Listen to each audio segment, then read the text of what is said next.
दिवसभर धर्मशाळेत मुक्काम आणि सांज व पहाट धरून वाटतोड असा प्रवास सुरू झाला. सर्दीला आला तरी पावसाळा ठार हटला नव्हता. मार्गीच्या नद्यांची विशाल पात्रे धावणीची गती रोखत होती. सांज धरून एका धर्मशाळेत राजांचा मुक्काम पडला. कृष्णाजी पंतांनी धुनी पेटवली. तिच्या फेराने राजे, संभाजीराजे, कृष्णाजी, कुलेश असे बैरागी बसले. सर्जेराव किती पल्ला मागं पडला.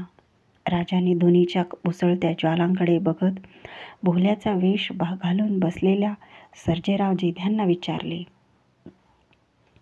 जी असेल की 10 कोसाचा? सर्जेरावांनी उत्तर दिले. एवढाच. राजांनी एक काटोक उचलून धुनीत घातले आणि संभाजीराजांकडे बघितले. ते धुनीत फुललेल्या निखाऱ्यांवर डोळे जोडून विचारात हरवले होते. ज्वालांच्या चटचटीबरोबर त्यांचा सूर लागून राहिला होता. मथुरा सोडून बनारसच्या रोखाने बैरागी तांडा चालला होता.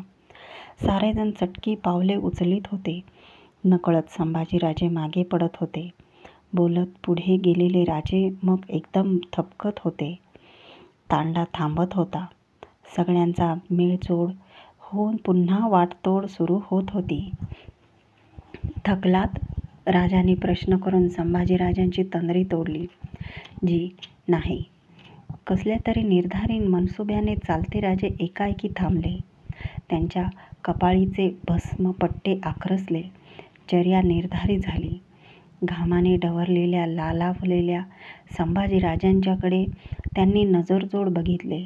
जवळ जात त्यांनी त्यांच्या खांद्यावर आपला संन्यासी हात ठेवला. जरा येता? घुगरल्या आवाजात राजांनी पायवाटेच्या कडेला असलेल्या एका डेरेबाज झाडाकडे हाताने इशारत केली. संभाजीराजांनी डोईवरचा साफा डोलविला.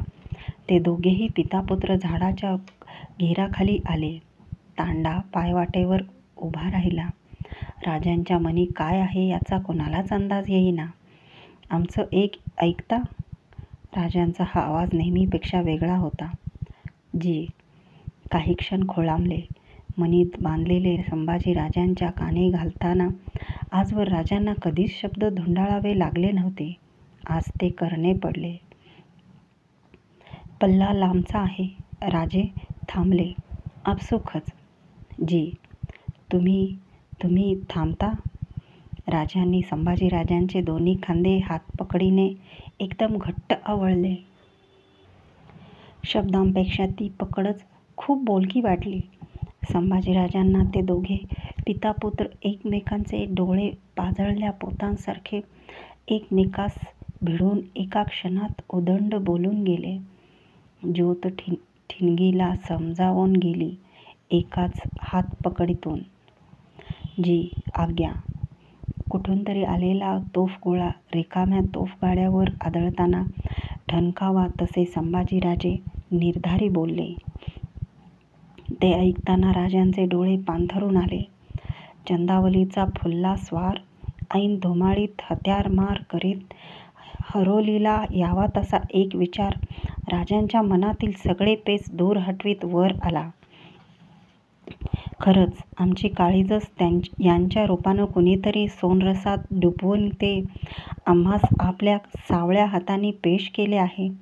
राजांचे डोळे अभिमानाने पाणथरले होते.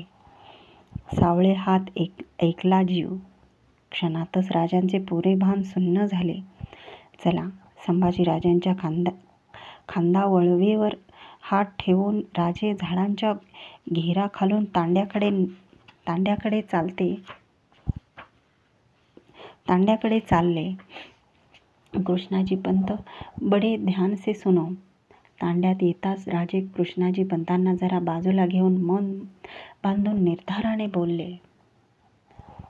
हाँ स्वामी, हम आगे कुछ करते हैं. हमारे फर्जंद केशव पंत और कवि जी के साथ पीछे लौटेंगे. मथुरा, यह हमारी सबसे कीमती अमानत आज तुम्हारे हाथ में है. मुल्क में जाकर हम हमारे सरदार हशम भेजेंगे दस्तूरी खत देकर. तब तक कुंवर तुम्हारे भाई के पास रहेंगे. अभी से ये हमारे नहीं तुम्हारे बेटे हैं. राजे शांतपणे बोलले. कृष्णाजी त्रिमलांना छातीवर मनभर वजनाचा पत्थर ठेवल्यागत वाटले. बोला. राजांचे सल्गी देणे सुरू झाले. हम गरीब ब्राह्मण, ये राजपुत्र, कुछ न होनहार बना तो हम कैसे मुंह दिखाएंगे आपको स्वामी. कृष्णाजी मन से बोलले. कृष्णाजी पंत, न होनहार अब भी हो सकता है. हम इसका नामोश तुम पर कभी नहीं डालेंगे. राजांनी कृष्णाजी पंतांना धीर दिला. कृष्णाजी मसलतीत सामील झाले. त्यांनी केशवपंतांना तयार केले. तुम्ही केशवपंतांबरोबर परतीची चाल धरा. ते सांगतील तसे वागा. कुणी बरोबर घेतल्यास खेरीज बाहेर फटका करू नका. राजे सावधगिरीच्या साऱ्या सूचना जडावल्या शब्दांनी संभाजीराजांना देऊ लागले. त्यांच्या ओठातून निसटणारे बोल न बोल संभाजीराजांनी कानाच्या परड्या करून त्यात भंडाऱ्यासारखे साठवून घेतले. केशवपंत, तुम्हारे घर में कौन कौन है? राजांनी त्रिमलांच्या घरचा अंदाज घेत विचारले. माँ है, भाई बहने है. त्रिमल उत्तरले. तो आज से ये तुम्हारे भांजे, ध्यान रखना. राजे धीराने बोलत होते.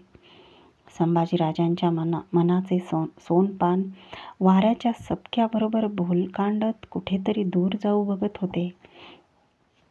मोठ्या मुश्किलीने ते पकडून संभाजीराजे त्याला घट्ट धरून ठेवू बघत होते.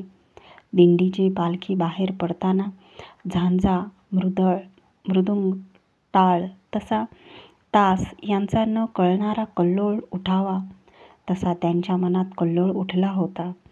अनेक चेहरे डोळ्यांसमोर तरळून धावत होते आणि तो क्षण आला निरोपाचा.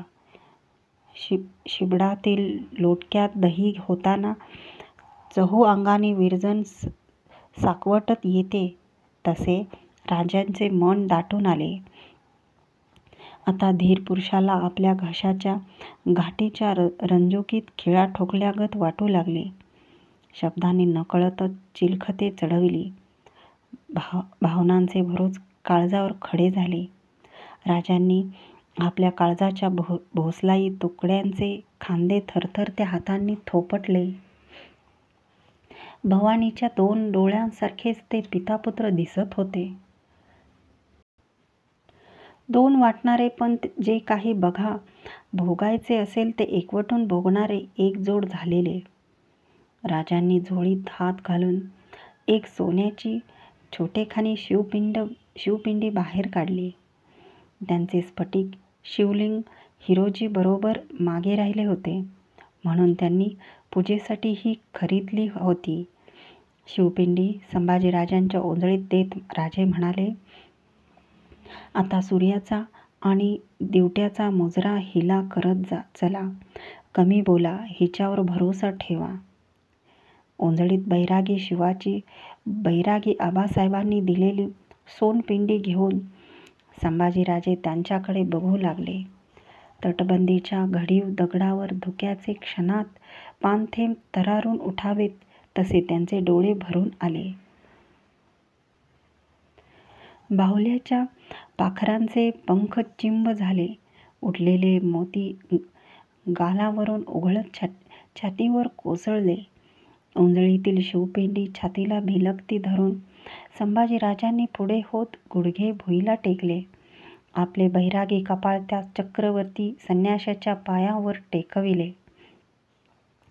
त्या स्पर्शाबरोबर राजांच्या उभ्या अंगी काटा उठवणारी एक सरसरती रक्तलाट सरकली. त्या लाटेने त्यांच्या डोळ्यात भोसलाई मोती आणून सोडले. संन्याशाने आपल्या केसलांब पापण्या मिटून घेतल्या. संभाजीराजांच्या डोकीवरच्या साफ्यावर राजांचे आशीर्वाद पडले अश्रूंच्या रूपाने. शंभू बाळ, उठा. लगबगीने राजांनी त्यांना वर उठवून घेतले. महाराज साहेब, आमचा मासाहेबांना, थोरल्या धाकट्या आऊसाहेबांना, धाराऊला साऱ्यांना मुजरा सांगा. ते ऐकताना राजे गलबलले. कडकडाट करीत कुठल्या तरी देवळाच्या कळसावर कोसळताना विजेच्या लोळाने शेजारी असलेल्या डेरेदार वृक्षाला डेरेदार वटवृक्षाला थरारून सोडावे तसे त्यांना एका विचाराने थरारून टाकले. आप्तगणांकडून नाडला जाण्याचा योग दिसतो या कुंडलीत. राजांचा हात चटकन छातीवर गेला, पण आता तिथे कवड्यांची माळ नव्हती.